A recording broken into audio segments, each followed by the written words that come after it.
ఇందిరమ్మ ఇళ్లకు సంబంధించి పల్లెటూరు ప్రాంతాల్లో అయితే చాలా వరకు ప్రభుత్వ భూములు ఉంటాయి. అక్కడెక్కడో ప్రభుత్వ భూములలో కావాల్సిన వాళ్ళకు అంటే మొత్తమే భూమి లేని వాళ్ళకి ఆ భూములు కట్టియచ్చు ఇండ్లు పెద్ద విషయం కాదు. అట్లాగే సొంత జాగా ఉన్న వాళ్ళకి కట్టుకోవడానికి అవకాశం ఇచ్చింది ఇందిరమ్మ ఇల్లు ద్వారా. అది మీ అందరు తెలిసిన విషయమే. సొంత జాగా ఉండి లేని వాళ్ళకి అట్లా కూడా అవకాశం ఇస్తుంది. మరి హైదరాబాద్లో ఉన్న వాళ్ళ పరిస్థితి ఏంది? చాలామంది ఇందిరమ్మ ఇళ్ళకి సంబంధించిన ప్రాసెస్ స్టార్ట్ అయినప్పటి నుంచి అన్న హైదరాబాద్లో సంగతి ఏంది, అన్న హైదరాబాద్ సంగతి మాట్లాడండి అని చెప్పేసి చాలామంది మెసేజ్ చేశారు. అయితే ఈ హైదరాబాద్లో ఏవైతే స్లమ్ ఏరియాస్ మురికివాడలు ఉన్నాయో అంటే పూరి గుడిసెలు, రేకుల ఇండ్లు, ఇట్లా రకరకాలుగా ఏదైతే మురికివాడలు అవన్నీ గుర్తించారు. సో హైదరాబాద్లో అయితే పొంగులేటి శ్రీనివాసరెడ్డి గారు చెప్పిన విషయం ఏంటంటే, హైదరాబాద్లో వాళ్ళు ఏదైతే ఇండ్లు కట్టిద్దాం అనుకుంటారో పేదలకి, ఈ ఓఆర్ఆర్ అవతల ఎన్నో ప్రభుత్వ భూమి అవైలబుల్ ఉంది. అక్కడ ఇండ్లు కట్టిస్తే ఇబ్బంది తలెత్తే అవకాశం ఉంది కాబట్టి అంటే అక్కడ పోవడానికి ఇష్టపడతలేరట చాలామంది. ఈ ఆడేనో ఓఆర్ఆర్ అవతల ఇడిచి పెడితే ఇప్పుడు ఈ ఏరియాలో ఈ బస్తీ అన్నానగర్లో ఉన్నాం, ఈ సికింద్రాబాద్లో పోయి పని చేసుకుంటున్నాం. 10,000 12,000 ఎంతో జీతం వస్తుంది. సైకిల్ మీద పోవచ్చు, నడుచుకుంటూ పోవచ్చు. చిన్న ఆటో అయితే 15 రూపాయలు ఇచ్చో 20 రూపాయలు ఇచ్చో పోవచ్చు రావచ్చు. ఈడికెళ్ళి ఇల్లు తీసేసి పీకేసి ఆడేనో డబుల్ బెడ్రూమ్ ఇస్తే ఆడికెళ్ళికి రావడానికి బస్ కిరాయిలు కూడా సరిపోయిన జీతం. సో ఇట్లా హైదరాబాద్లో మురికివాడలలో ఉండేవాళ్ళు అనాసక్తి చూపిస్తారు, అక్కడ పోవట్లేదు. కానీ ఉన్న జాగాలనే వాళ్ళకు G+3 పద్ధతితో G+4 పద్ధతులను ఉన్న జాగాలనే ఇప్పుడు ఒక 10 గుడిసెలు వీకేస్తే 50 ఇండ్లు కట్టచ్చు. సో 5-6 ఫ్లోర్లు వేసేసి సో అట్లా G+3 పద్ధతిలో ఇల్లు కట్టాలని చెప్పేసి అది కూడా ఉన్న జాగాలనే కట్టాలని చెప్పేసి అయితే ప్రభుత్వం నిర్ణయించింది. సో దాంట్లో భాగంగానే ఇందిరమ్మ ఇళ్లకు నగరాల్లో స్థలాల అన్వేషణ అయితే కొనసాగుతున్నట్టుగా కూడా మనం చూడొచ్చు. G+3 విధానంలో నిర్మాణానికి సర్వే గ్రేటర్లో 2 మురికివాడలను అయితే గుర్తించారట. సో అవి ఒకసారి చూద్దాం. సో ఇక్కడ చూడొచ్చు మనం ఇందిరమ్మ ఇళ్లకు నగరాల్లో స్థలాల అన్వేషణ అయితే కొనసాగుతోంది. గ్రేటర్ హైదరాబాద్తో పాటు రాష్ట్రంలోని పలు నగరాలు పట్టణాల్లో G+3 విధానంలో ఇందిరమ్మ ఇళ్ల నిర్మాణానికి ప్రభుత్వం స్థలాల అన్వేషణ అయితే ప్రారంభించింది. ఈ మేరకు గ్రేటర్ పరిధిలోని 16 మురికివాడల్లో గృహ నిర్మాణ శాఖ స్థలాలను అయితే గుర్తించింది. 16 మురికివాడలల్లో ఈ స్థలాలను అయితే గుర్తించింది.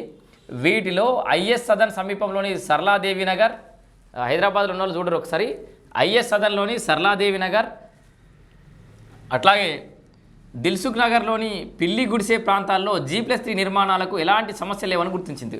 సో ఈ 2 జాగాలలో అయితే G+3 పద్ధతిలో కట్టడానికి ఎలాంటి ఇబ్బందులు లేవని అయితే గుర్తించింది. దాంట్లో ఇవేది పలు చోట్ల వివాదాలు, స్థానికంగా ఇబ్బందులు ఉన్నట్లు అధికారుల దృష్టికి అయితే వచ్చింది. మొత్తం 16 మురికివాడలల్లో 2 జాగాలలో అయితే ఎలాంటి సమస్య లేదు. సరళాదేవి నగర్ కానీ దిల్సుఖ్ నగర్లోని పిల్లి గుడిసే ప్రాంతాల్లో అయితే డైరెక్ట్ స్టార్ట్ అయిపోతుంది. కొన్ని చోట్ల కోర్టు కేసులున్నాయి. ఈ నేపథ్యంలో మిగతా 14 చోట్ల మరోసారి పూర్తిస్థాయిలో సర్వే చేయాలని నిర్ణయానికి వచ్చారు. రెవెన్యూ, గృహ నిర్మాణ, GHMC అధికారులతో కలిసి మరో సర్వేకు సిద్ధమవుతున్నారు. గ్రేటర్ పరిధిలో G+3 విధానంలో ఇళ్ల నిర్మాణం చేపట్టాలంటే టౌన్ ప్లానింగ్ విభాగం నిబంధనలకు అనుగుణంగా బ్లాక్లను నిర్మించాల్సి ఉంటుంది.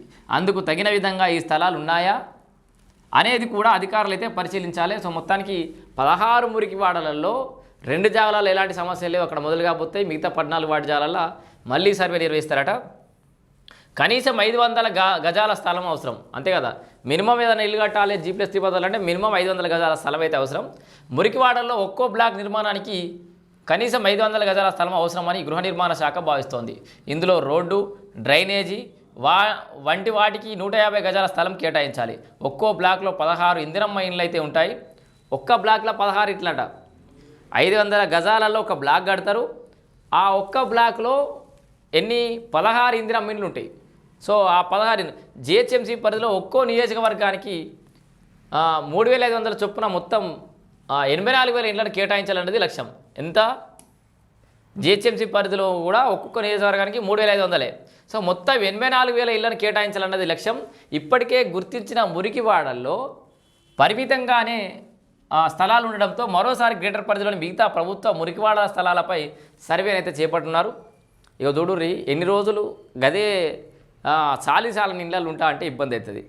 ప్రభుత్వం అక్కడ ఆ ప్రాంతం మొత్తం తీసేసి అవి ఇండ్లు కడతా అన్నప్పుడు సహకరిస్తే అందరికీ అక్కడ మంచి డిమాండ్ ఉండే బ్లాక్లు అయితే తయారయ్యే అవకాశం అయితే ఉంది.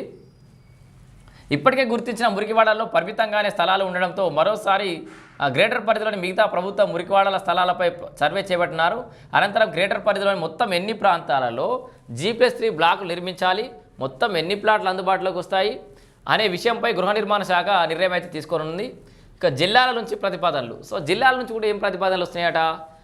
జిల్లాలోని పలు నగరాలు పట్టణాల్లోనూ కూడా మురికివాడల ప్రజలకు G+3 విధానంలో ఇందిరమ్మ ఇళ్ల నిర్మించి ఇవ్వాలని ప్రభుత్వం అయితే నిర్ణయించింది. ఏంది కొన్ని ద్వితీయ శ్రేణి నగరాలు అనుకుందాం, ఒక హైదరాబాద్ కాకుండా దాని తర్వాత కొంచెం పెద్దగా ఉన్న నగరాలు, ఏది వరంగల్ కానీ, కరీంనగర్ కానీ, మహబూబ్ నగర్, నల్గొండ, నిజామాబాద్, ఖమ్మం తదితర ప్రాంతాల్లో కూడా పేదల బస్తీల్లో అక్కడే ఇళ్ల నిర్మాణానికి స్థలాలు కేటాయించి ప్రతిపాదనలు పంపాలని జిల్లా కలెక్టర్లు హౌసింగ్ పీడీలను ఉన్నతాధికారులు అయితే కోరారట. మొత్తానికి ఇందిరమ్మ ఇళ్లకు నగరాలలో స్థలాన్వేషణ జరుగుతోంది. కోర్టు యువతలు అక్కడిక్కడ ఉన్న కాడ మళ్ళీ సర్వే చేస్తారు. ఇప్పటికే కొన్ని సరళాదేవి నగర్ అండ్ దిల్సుఖ్ నగర్లోని పిల్లి గుడిసేనట, ఆ ప్రాంతంలో అయితే వివాదాలు లేవు. అక్కడ ఇందిరమ్మ ఇళ్ల నగరాలను అయితే నిర్మించబోతున్నారు. కొన్ని ద్వితీయ శ్రేణి నగరాల్లో కూడా ఇందిరమ్మ ఇళ్ళు అనేది ప్రారంభం కాబోతుంది.